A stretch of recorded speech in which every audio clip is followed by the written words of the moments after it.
Hi and welcome to the channel. I hope everybody had a great holiday. It's great to be back at it. What I have for you today is a very special used to be Glarry guitar. I put up a teaser of this a couple days ago. Now here's what the guitar used to look like when I bought it brand new.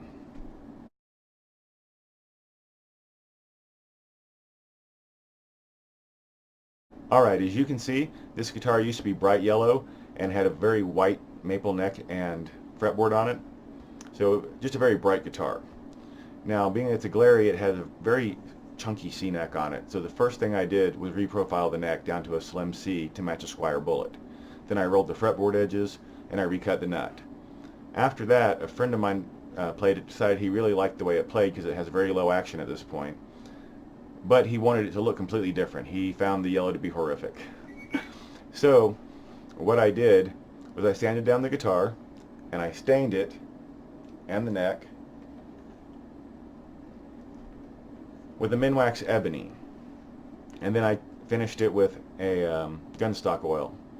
Now he wanted it to be more distressed looking, so if you look at the neck you can see, I hope I can get it to show up here, that it definitely has some distress throughout the fretboard, throughout the headstock.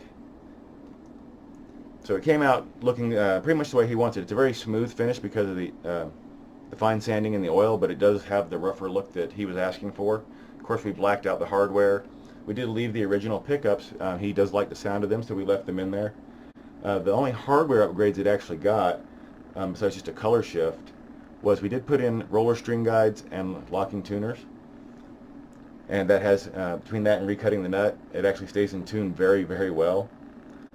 Now I wanted to show you this just as an example of what you can do to an inexpensive guitar if you have the time and just a little bit of skill, or even take the time to learn the skills, because sanding is not difficult, and in all honesty I wouldn't usually sand a guitar body. I'd use a heat gun.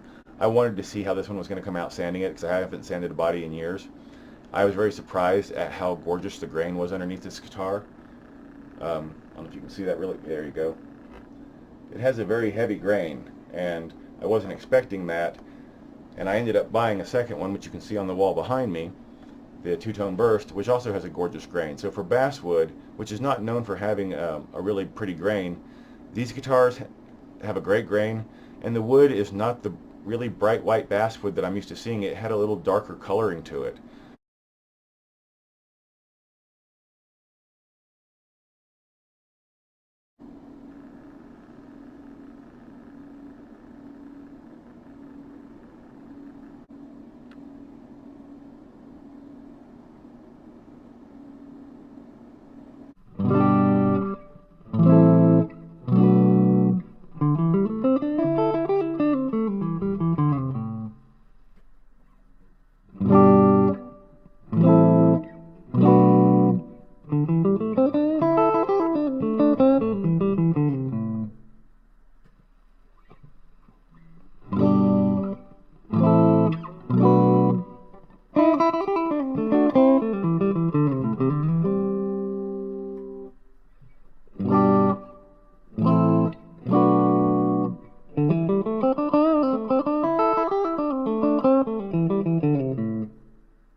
Thank you for watching. If you enjoy the content on this channel, please subscribe and like. It really helps me out. And remember to click that bell icon so you stay notified. And we'll see you next time.